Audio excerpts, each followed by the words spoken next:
Welcome, viewers. On behalf of Iravati Research and Communication Center, this is your host, Pratim Ranjan Bose. I have with me political scientist, author, and a well-known pollster, Sajjan Kumar. I also have senior journalist, Romita Datta. Romita worked in national media for 3 decades. Together, we will discuss Indian political scenario 6 months ahead of the general election in 2024 and the prospects of the ruling BJP to return to power in 2024. Political stability is key to economic growth. More importantly, the Narendra Modi government brought a transformational change in Indian economy over the last decade. The stability of the government, therefore, has links to wider economic opportunities. Let me start with Sajjan. Sajjan, Rajasthan, Chhattisgarh, Telangana, and Madhya Pradesh are going to polls. BJP is trailing everywhere, I understand. I'm leaving Telangana out, which is southern state, and BJP was nowhere, it is coming up. Why did it disturb strong leaders in Chhattisgarh and Rajasthan and fail to bring any credible face to replace them? In the past, it replaced B.S. Yedurappa government in Karnataka by Basavaraj Bommai without any result. BJP suffered humiliating defeat in Karnataka. That's despite the strong grip of the party bigwigs on Karnataka leadership. What is wrong with BJP?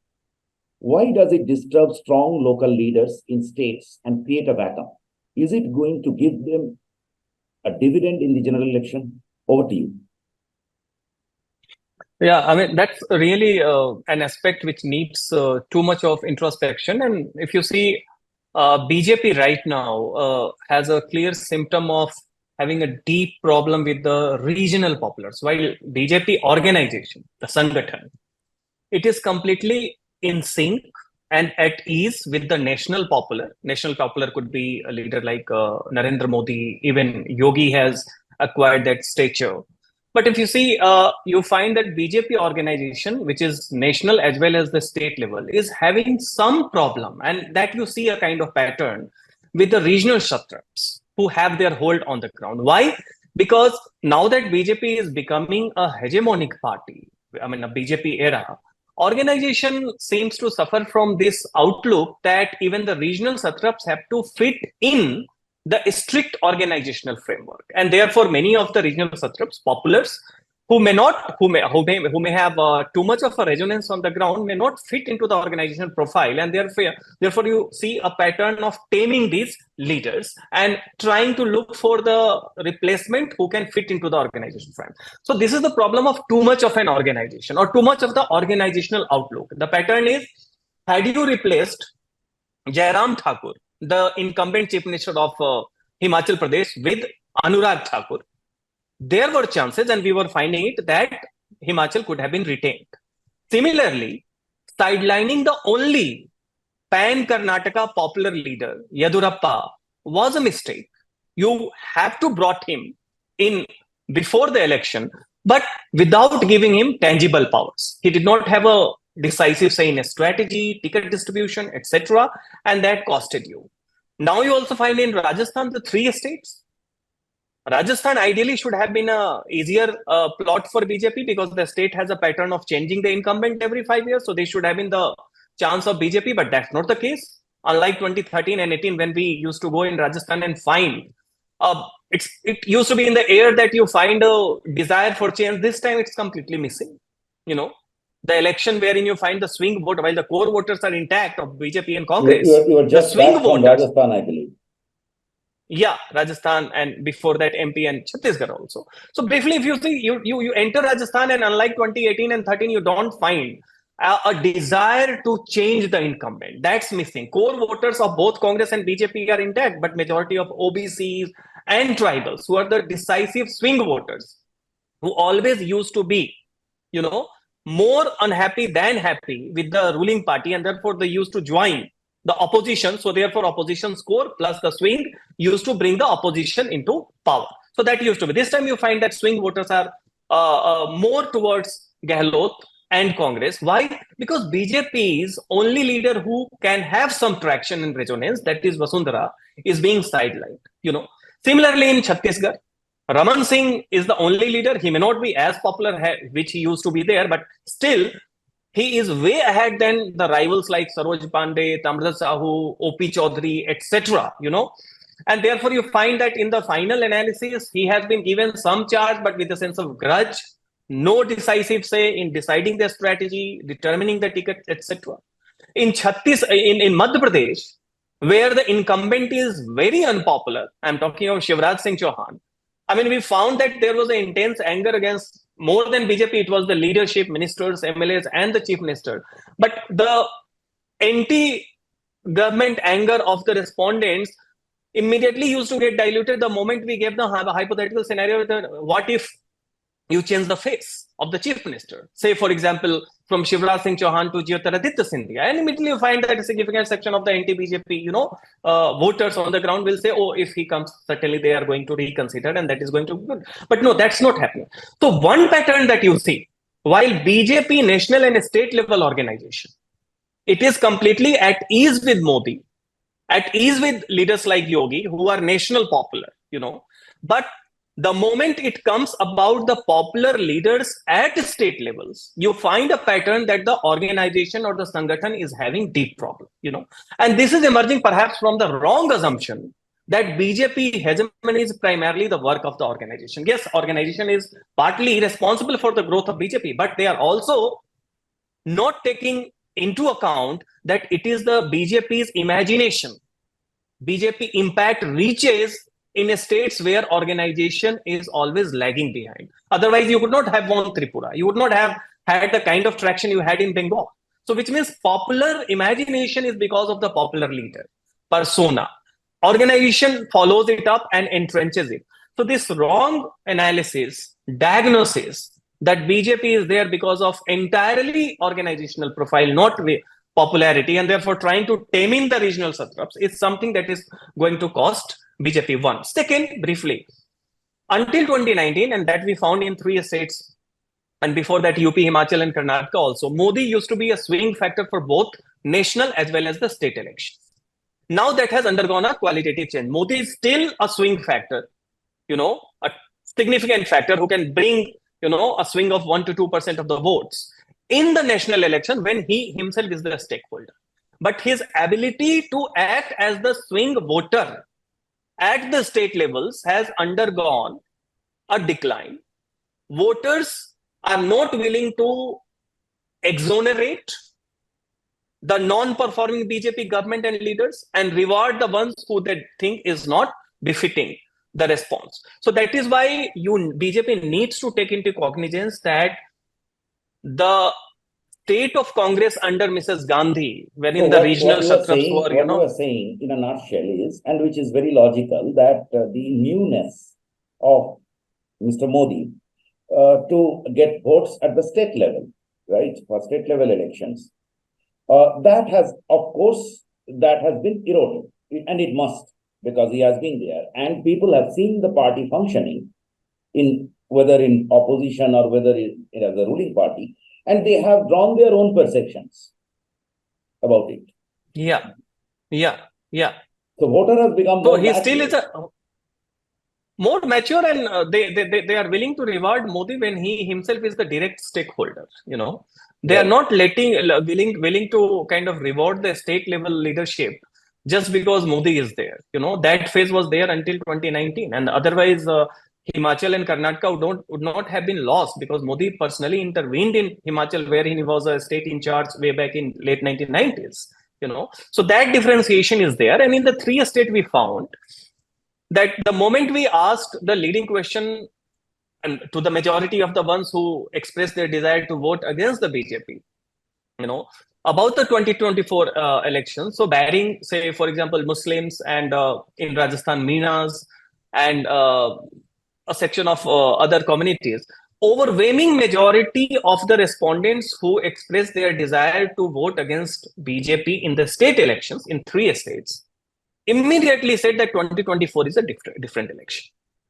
Okay. And they are going to vote for. So people are clearly differentiating, and differentiation is not because the local and the national elections are different. Differentiation is clearly because of the Modi factor, that he is doing good, and that's not there. And that factor, so Of course, there is a worrying signal for in the state elections, but to some extent, the damage would be compensated in the national election because of the Modi factor. But that should not be a matter of complacency on part of the BJP organization. The organization needs to take into account that without regional popular like Yogi, Hemant Biswa Sarma, etc., you cannot continue the state of hegemony which is right now, and therefore some sense of humility with regard to the regional satraps is something that party needs to take cognizance of immediately. Right. So I'll get back to this question. I mean, this is a very, very interesting topic because on the one hand, you see probably a trend where the party is demeaning its own kind of machinery. It's you said it's not organizational structure, and rightly so. It's about the popular local leaders.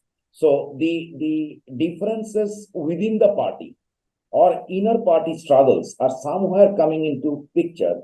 And on the other hand, you rightly said that when it comes to Lok Sabha election or the general election, it is Mr. Modi's popularity which is playing a swing factor. Having said that, there is an issue that Mr. Modi is at his peak of popularity. It just cannot go on and on. He is popular. He is too popular. But the party is somewhere lagging behind. This is kind of a picture I think I'm getting. I want you to draw a quick assessment before I move on to Romita.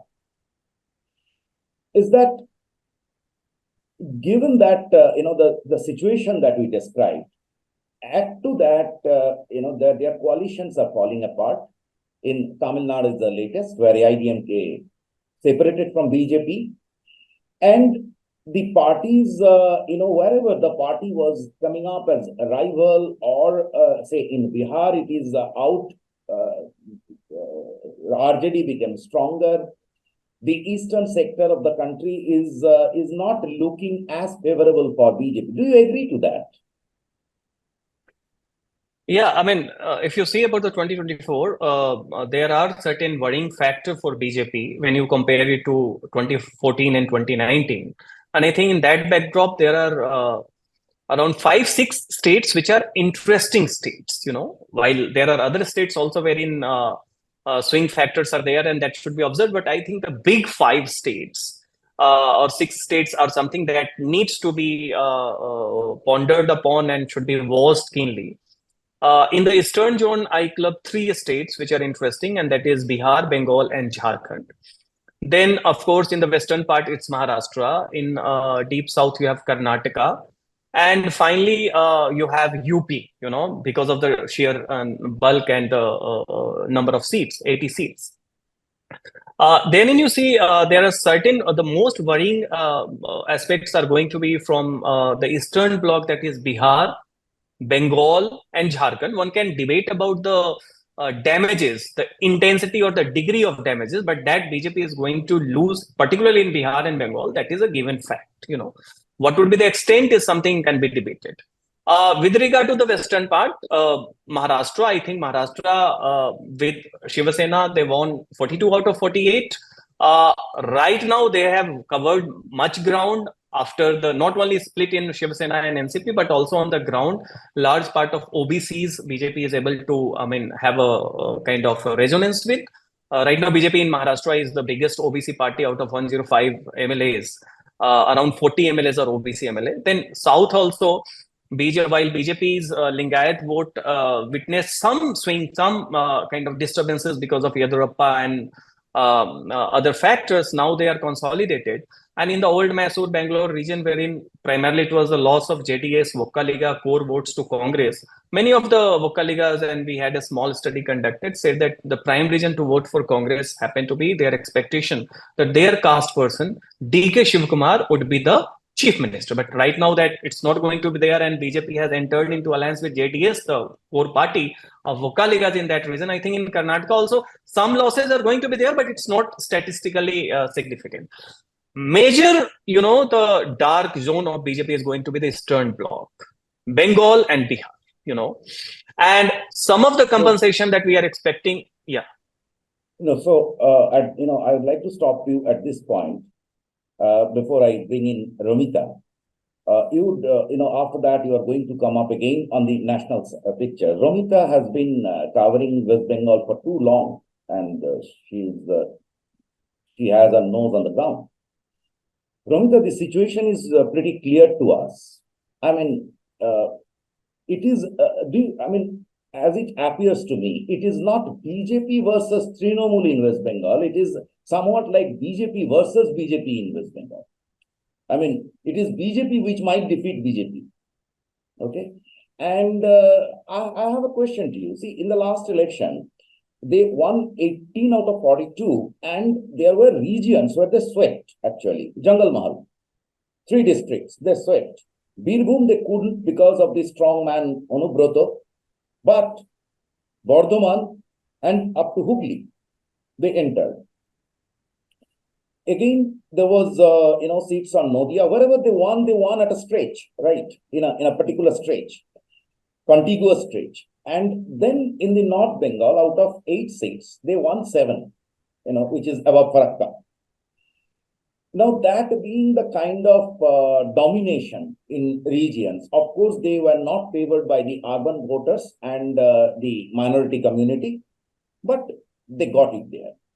Now, as things appear at this moment, I have a couple of questions to you. Number one, BJP has 4 central ministers from the state. If I talk about the, giving prominence to regional leaders and etc., BJP has given that. But sorry to say that we haven't seen much of it, resonating on the ground. I mean, we didn't see much impact. We didn't see central ministers coming out, meeting the press every day, kind of things that we used to see back in 1998 when Tapan Sikdar was there, junior telecom minister.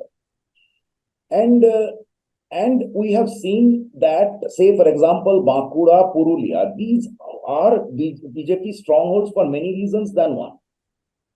These are scheduled tribe areas also.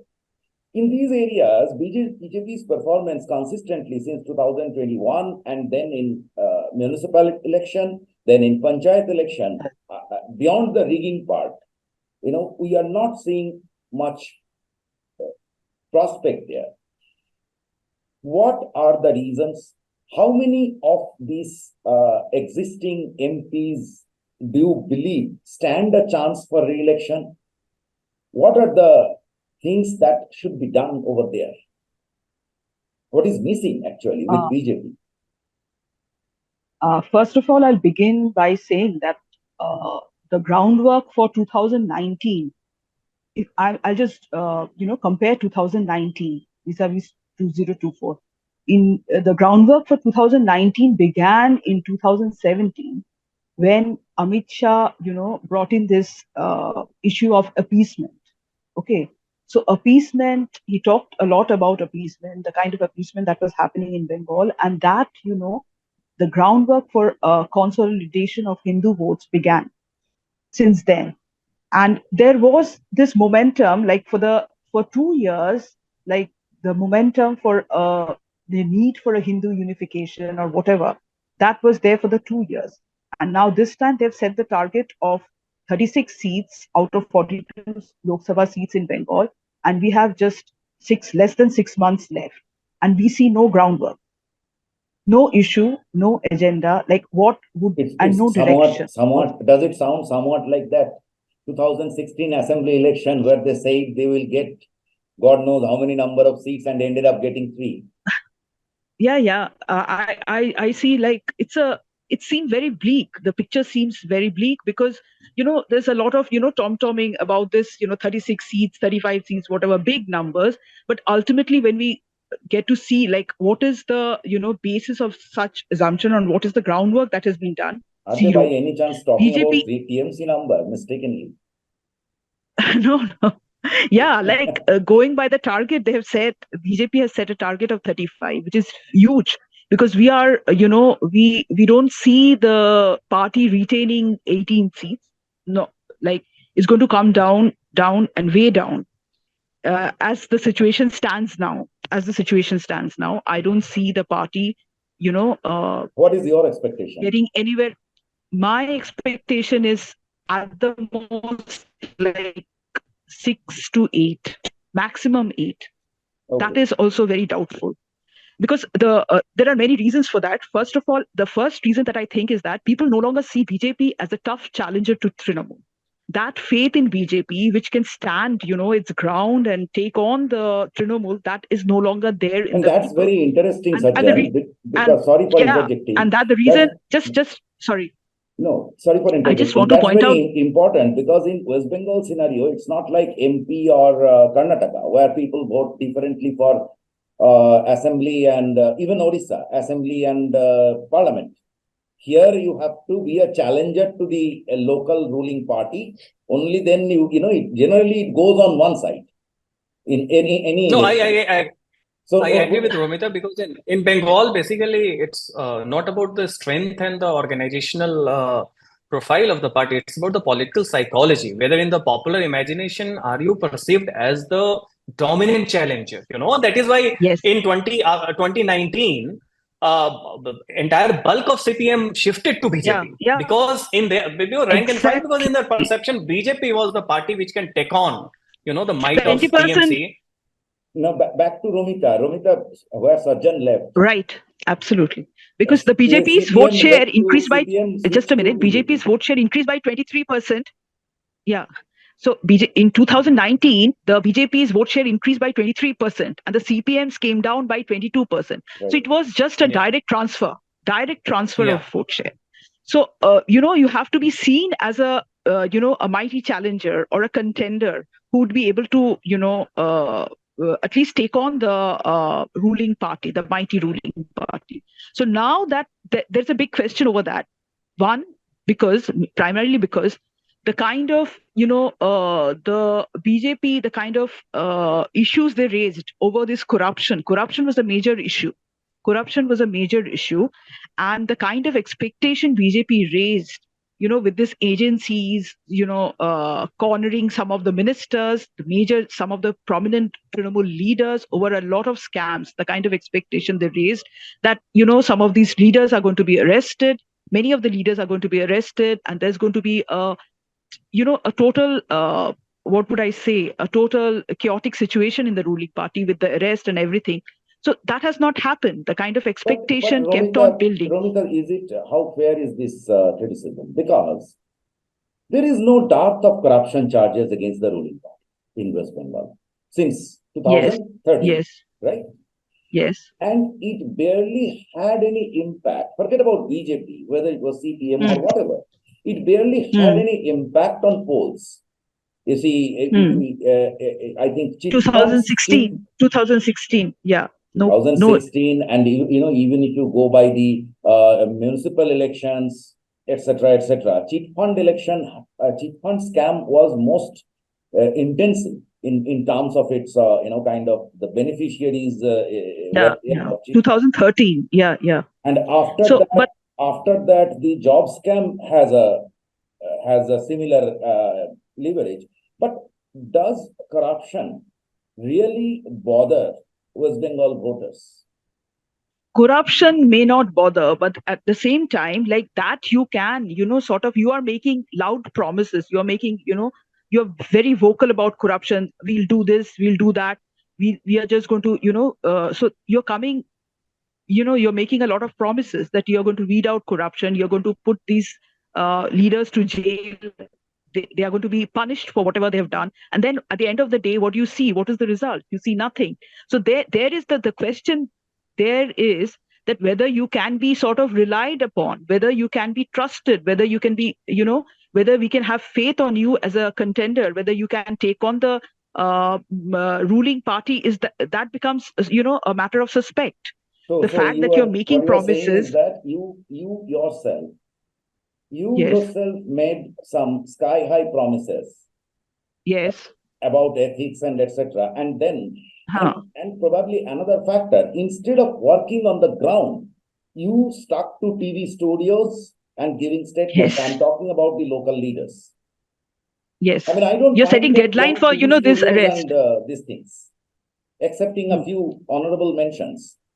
Yes. Two or three, I immediately comes to my mind, who are really exceptions, who are sticking to their ground. They are doing a lot of work, but majority of them are very good in giving TV statements. So that is it. No, you don't see them much on the ground. You don't see them much on the ground. They're, busy airing a lot of views, perceptions, and making a lot of, those loud talks on TV channels and all that. But ultimately, when it comes to the ground and being with the people, like after this post-poll violence, 2021, like there was massive, this homelessness, massive, people had to be, had to leave their house. There was massive The assault and general all that, those kinds of perception, things. the general perception is they dumped their supporters and activists.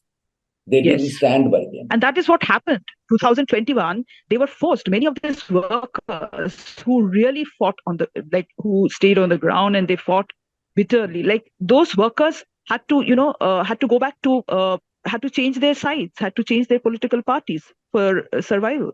Right. And now They lost their livelihood. it is Yeah. very difficult for them to maneuver again. Right. They have learned their lesson. And you've been talking about this four union ministers. Yes, we've had those four union ministers, but what have they done? Do you would you be able to point out any work, one particular work that one of the ministers did for West Bengal that can be remembered, that can be sort of projected as an achievement before the 2024? Yes, of course. So this is the kind of situation. Even the old the BJP, the old party workers, the old leaders, whoever, they are being sidelined. That is also a continuous sort of complaint that comes from the inside of BJP, that the when the in 2019, when the BJP opened its door for, and there was huge poaching from Trinamool or wherever. So these leaders who came from Trinamool or the other parties, they were given a lot of importance in the party. They got a lot of posts. And then, the BJP, the workers, the leaders who were there, they felt sidelined, and they felt they were not, getting their dues or due recognition in the party. So this conflict between the old timers and the new ones, that is continuously there, which is one reason why the party Right. is having to face this kind of Right. sort of infighting. So, Romita rightly hit absolutely the nail on its head. One is the infighting, and I think their policy of taking the people from Trinamool. Well, they needed some, Suhendu Adhikari, the best face that they have at this moment, popular face, is from Trinamool. Same is in Assam, where Himanta Biswa Sharma came from Congress. So there is no harm in that. But what they did is they just opened the door and took all the garbage out of Trinamool. And that is where now they are saying that whether BJP is a laundry, like, if it goes to BJP, they are fine. The same, 6 months ahead of Lok Sabha, Kuch Bihar is riddled with this. And I find that there are pockets within BJP who are resisting it. The results are felt. If we look at Dhupguri BJP lost for a simple reason. BJP's voters didn't vote. It is not because TMC has voted them out. It is wrong. BJP's voter didn't come and exercise their franchise, so they are staying away. Now exactly that might happen in Lok Sabha. Now back to the topic, Romita. You said you expect only 6 to 8 to win. I'm asking you another pointed question. 18 MPs, I probably some have gone by now. How many of them do you believe should, if they are renominated, should win? It's a very difficult question, because going by the number of seats that I have in mind, where there is a possibility of the party Seats retaining are those also seats. a factor of leadership. Seats are also a factor of leadership, because we know some of the MPs, even MLAs, BJP MLAs are accused of not visiting their constituency for months. Okay. neglecting their constituency, very close to Kolkata, there is serious complaint from one constituency where BJP was really strong. I see them winning. Look, Darjeeling, like going from Just give me the number, kind of. Let's not get into the specifics. Yeah, I see 6 to 7 of them, 6 to 7 of them. Who can which part of Bengal, if you can, okay, which part of Bengal? Maybe a northern part of Bengal. I see Darjeeling, because that's a different, Context that particular area, the kind of permutation, combination that will go on, and the, sentiments that can be, the Gorkha sentiments that can be sort of stoked. So Darjeeling, and then maybe Malda North, okay, and then coming back to the western part, the Jungle Mahal area, I see Purulia, and Purulia, and not none of the seats from Bankura or from West Midnapur. Vishnupur. Okay. Vishnupur, no way. And then maybe North 24 Pargana, some of the seats like Nadia, maybe Nadia. And Bongaon. Bongaon, there is another factor over there, because this Matua thing, like they are slightly, they are yet to sort of come to a sort of decision. Matua thing is because you see, in this scenario, they have become like a cartel, right? So they will keep bargaining, kind of, I believe.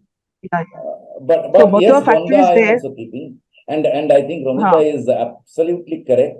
All the seats from Purulia to Burdwan, all these are, not only in question mark. I mean, something worse than what about East Mednipur? East Midnapur, there will be a fight. It's going to be like this time. It's not going to be a cakewalk for Trinamool, but I don't know. Maybe one seat they can manage to win, but it's going to be a tough fight. Shubhendra is not going to, leave it easy for them. But the otherwise, let's go I back don't to the see national picture again. Sajjan, I want you to quickly take us back to all these states which are now BJP's weak pockets. How many, what is the amount, kind of deficit that they have, and where they have to work, to just... Yeah, I mean, because we have Romita, I mean, literally gave us the nitty and gritty of Bengal scenario, but the deficit is also going to be substantial from neighboring state Bihar. But regions are different. While in Bengal, it is the political psychology, because once ruling party is determined not to let you have a fair play, and BJP is also kind of giving in on the ground, because from the bottom up perspective, the party is not inspiring confidence that was seen in 2019 and even before 2021, irrespective of their loss. In Bihar, the reason is different. In Bihar, it's demography, many people have this habit of clubbing UP and Bihar together. What they forget that the social demography in Bihar is completely different from that of UP. While in UP, the core BJP voters, even before majority of OBCs joined BJP and a section of Dalits, in UP, upper caste constitute, because caste logic is the prime mobilizational plank, around 25%. Then it has old cities and towns wherein there are many immigrants who settled generations ago in Banaras, Lucknow, etc. And also overall 30% is the core upper caste vote in UP. Then you have BJP having organic OBC leader among the non-Yadavs since early 1990s, like Kalyan Singh, Vinay Katiyar, etc., which was not the case.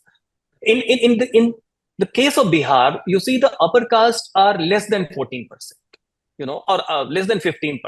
So, and then the caste logic is too intense in Bihar. So that is why Bihar is a diluted version of Tamil Nadu in Hindi land. Bihar is different, the caste logic. And therefore, very different. So one, your core voters who you consider as the core are less than 15%. Two, among the non-Yadav OBCs, The claimant always has been outside BJP. It has been Nitish Kumar vis-a-vis Lalu. It has never been organically So what is from the within current the scenario? BJP. I'm just trying to wrap it up. Current scenario is that BJP right now is having 17 or 18 Lok Sabha seats out of 40 on its own. Right. But with NDA, it was able to win 39 out of 40. Right. Just one seat in Kishanganj, neighboring to Bihar, Uttar Dinajpur, wherein you have 70% of Muslim population went to Congress. Now, this time, while BJP organizational calculation is, to me, a bit generous. I mean, I do not understand where from they are, but I think it would be difficult for BJP on its own to win more than 13 to 14 seats right now on its own. So BJP's own loss is not that substantial. Suppose you come down by 3 to 4 seats. But when it comes to NDA, therein the substantial loss is there. Rather than 39, I think the combined share cannot cross 25. So we already have 30 plus deficit in West Bengal and Bihar for NDA. No, BJP is 303. So let's stick to, for the sake of clarity, to just BJP's own 10. BJP right now is having 303, right? Right. So already if you say 10 seats is the biggest in West Bengal. Yeah, biggest is West Bengal, and then Bihar, I think around 5. So 15 seats is the bottom line. Maybe a bit more here and there. But I think 15 seats are the deficit that BJP is going to suffer from these two states, Bihar and Bengal. That is substantial loss. Maharashtra, I think they have covered a lot of ground, I think Maharashtra is no more an interesting state for me from BJP's, fluctuation point of view. Reason being simple. One, in terms of the groundwork, BJP has covered a lot of OBCs. The core voters of NCP is now divided along generation, that is the Marathas, The older guards who are less in numbers will stay with Sharad Pawar. But the younger ones, and that we found in our fieldwork, are willing to go with Ajit Pawar because NCP is a pragmatic party. It's an interest-based party. It wants to be in power. So therefore, it wants to align with the party that is going to rule. And in perception, it's BJP. They do not want to let go of the opportunity. So you don't see any gap over there. Couple of loss. No, gap would be there. Just another question. Not assuming, it's almost clear that Madhya Pradesh and Rajasthan has gone the Congress way. Madhya Pradesh, Rajasthan, entire central India and up to Rajasthan has gone to a. Will there be an impact in the BJP number of seats in the Lok Sabha? Certainly not. A couple of seats here and there can be discounted. But in terms of the sentiment, there is a clear, and that is not something which is logical, that reflects the ground sentiment, the way the people are responding. Remember, in 2018, BJP lost these 3 states, and in 2019 it swept. Now, this time, certainly that momentum is a bit diluted, but still, when it comes to the bulk of the population who will vote against BJP in the state election, in Lok Sabha election, and this is the pattern we found in Karnataka, in Himachal, in UP, in Purvanchal area, when Rajpur and many of the Rajpur voters and OBC voters who had shifted to Samajwadi Party, the moment we asked about 2024, clearly identified that that's a different election. So it is not going to have a significant impact. Maybe in Chhattisgarh, 1 or 2 more seats can go to Congress, but that is not something which is a worrying point for BJP. And in South? In South, let me give you a brief. Telangana, I don't think BJP tally is either going up or down, Bandi Sajjan Kumar was doing a marvelous work. He was very popular. And in Telangana, the fight is to capture the second spot. First spot is fixed for BRS. No, that is the second assembly. Spot. That is the assembly. I'm saying that. No, in Lok Sabha, they have 4 seats. In Lok Sabha, they have 4 seats. I do not think that they are going to have more than 4 seats. And I also do not think that it's going to come down because BJP is retaining its strongholds. The MPs are doing good. And that is why I think Telangana is not something which should be considered. As far as Andhra Pradesh is concerned, Andhra Pradesh, the BJP doesn't have much of the stake.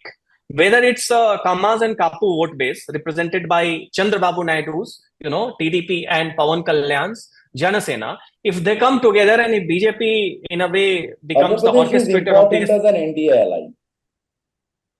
See, even Jagan Immediate Reddy is perspective. not antagonizing. No, even Jagan Reddy is not antagonizing NDA and Right, BJP. So right. that way, I think whosoever rather wins, it is the fight between either side over there, that who is going to side with BJP. yeah. So that way, the all the parties will wait to see who forms the government, and then will extend their support. So So I think in South as it far was as some 4 seats in Telangana. Karnataka was a big contributor last time.